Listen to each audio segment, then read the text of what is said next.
Probably can't really see it, but she's there.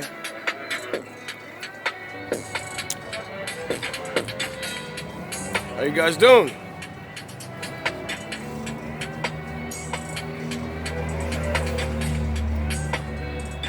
Doing all right.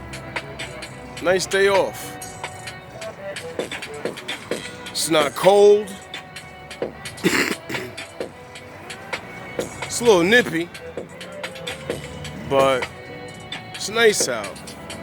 I like it. Nice time to take a little walk. Maybe get something to eat. Breathe some fresh air.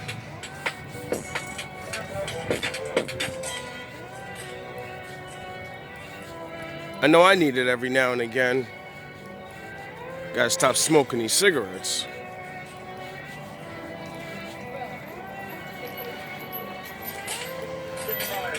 There's a lot of things going on in the world. A lot of people going through a lot.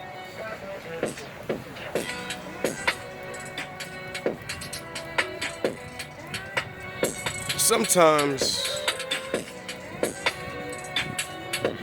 just need a little encouragement, a little push. Something to get you that fire going, you know? Once you get that fire in the pit of your stomach,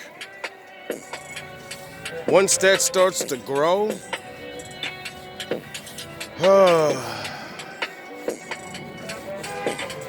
feel alive again. So many restrictions on feeling good. Seems like in today's world, you gotta have this, you gotta be that, you gotta do all these things to feel, I guess, to me, something that you already are. Because you are what you do. And if you are what you do, does it matter how you look?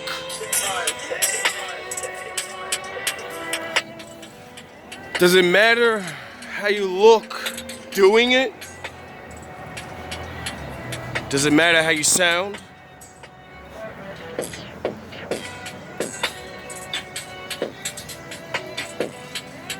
For many people, I guess that is what it is. 'Cause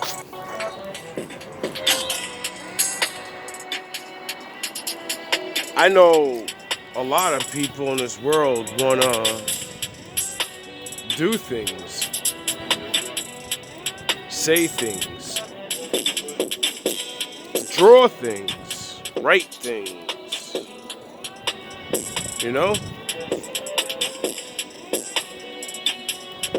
But they don't think they're gonna be the best.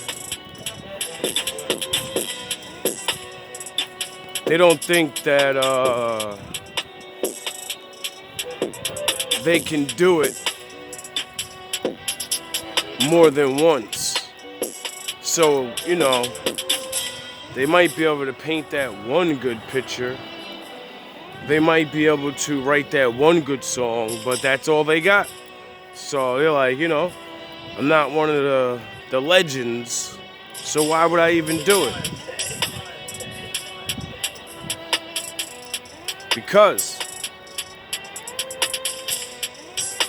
that's how legends get created.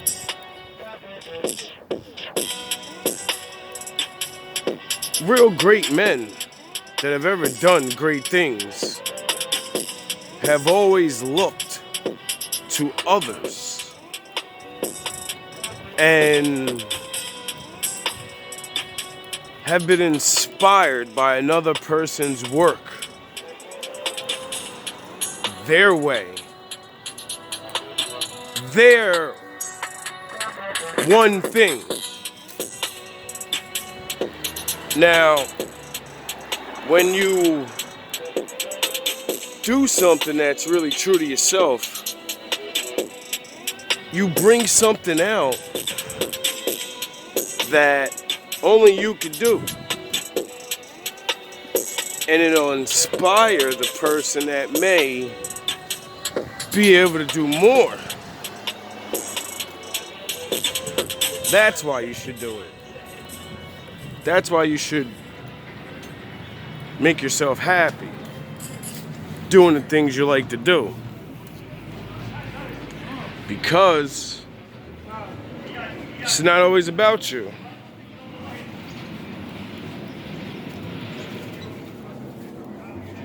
Even if it isn't me, I gotta let it. Like to bring back my boy Joey Z, Joey Diaz. I mean, for some good reason, I ain't get a copyright on his shit, which is a good thing, because I guess he's like me and says things for people to spread the message, so they actually don't mind when other people use their stuff, because then you're helping that person spread the message more.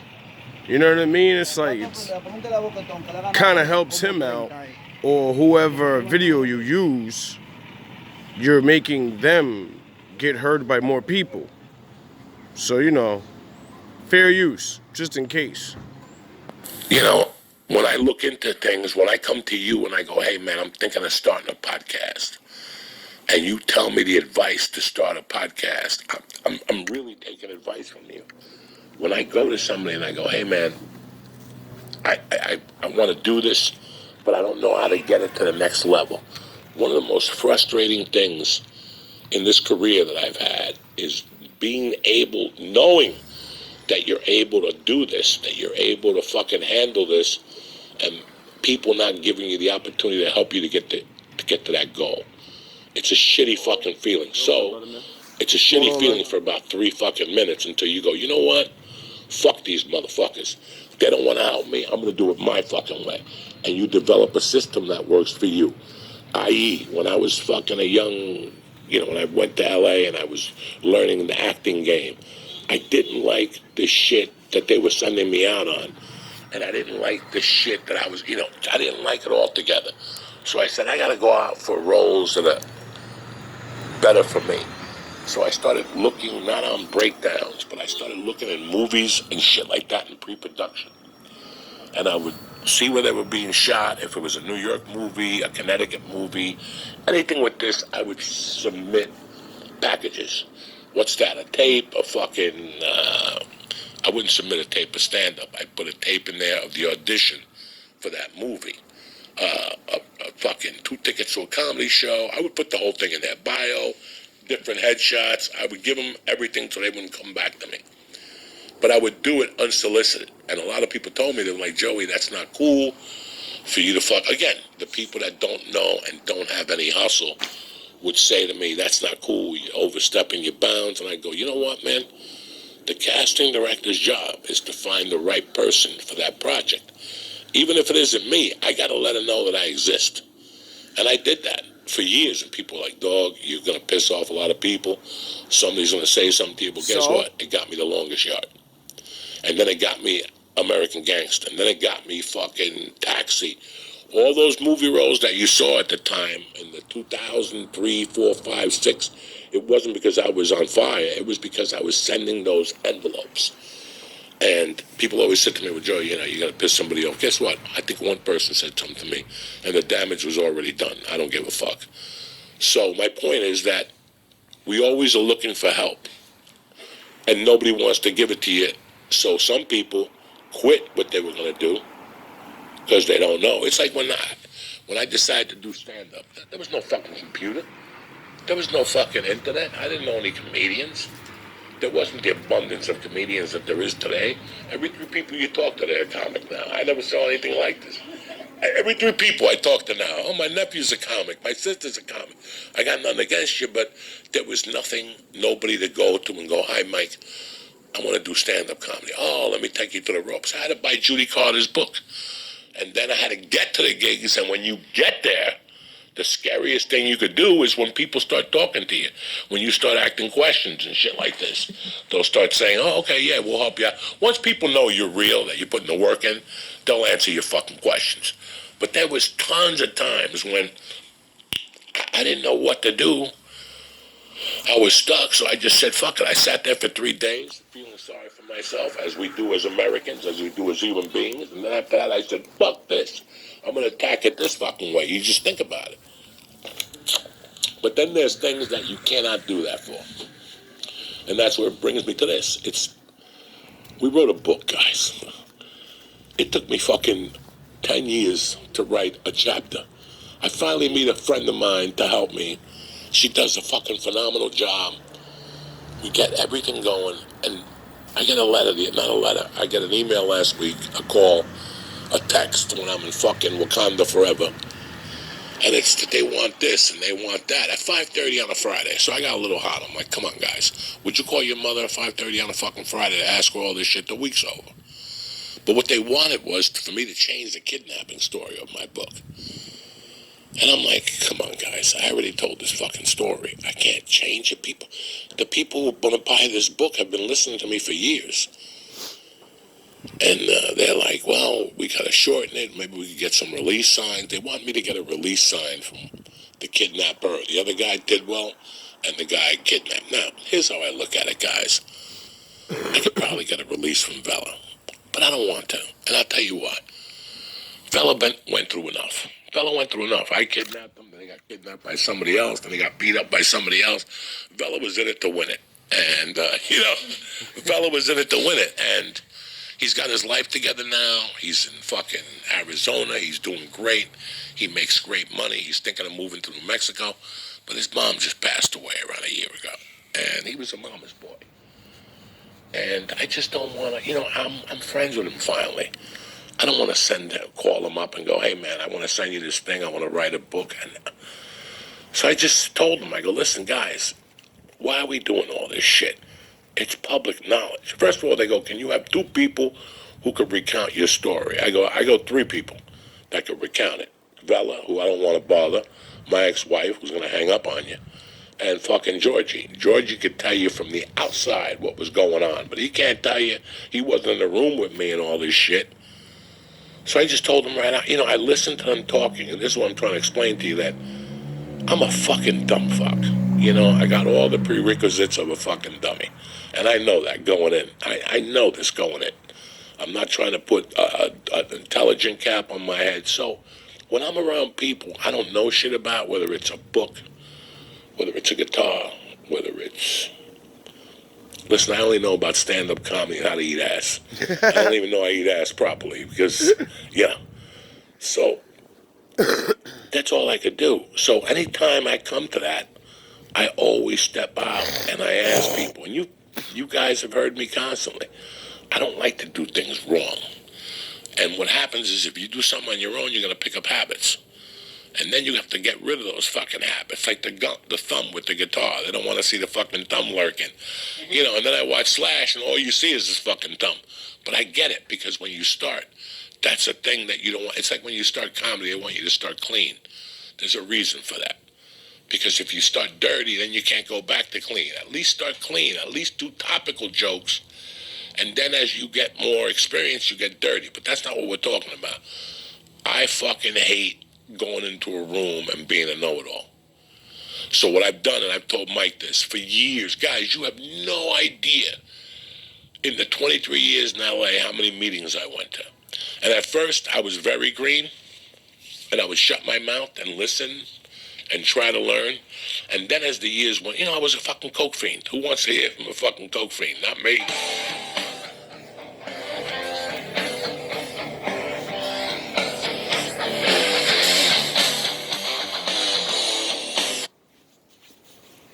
I like that guy.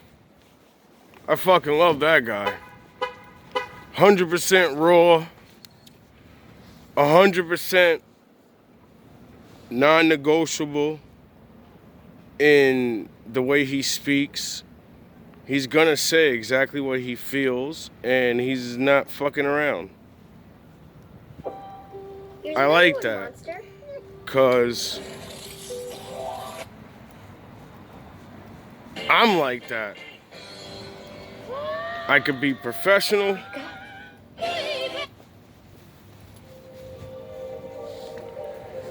I could be an asshole. You know what I mean? It all depends on what mood you put me in. Or the purpose of it. Sometimes being an asshole is necessary. Other times it's not.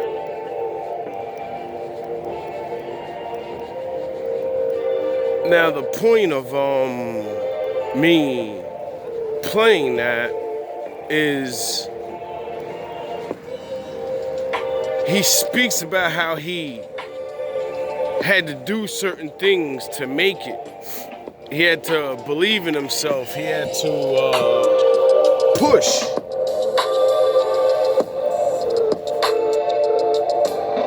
He had to do things a little different. You know? He couldn't do it exactly like everybody else. And because of that, it made him, you know, go a little raw.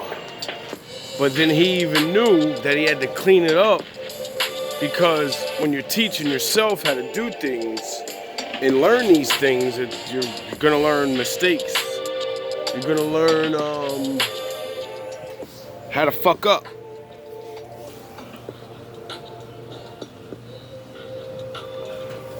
But if you try hard enough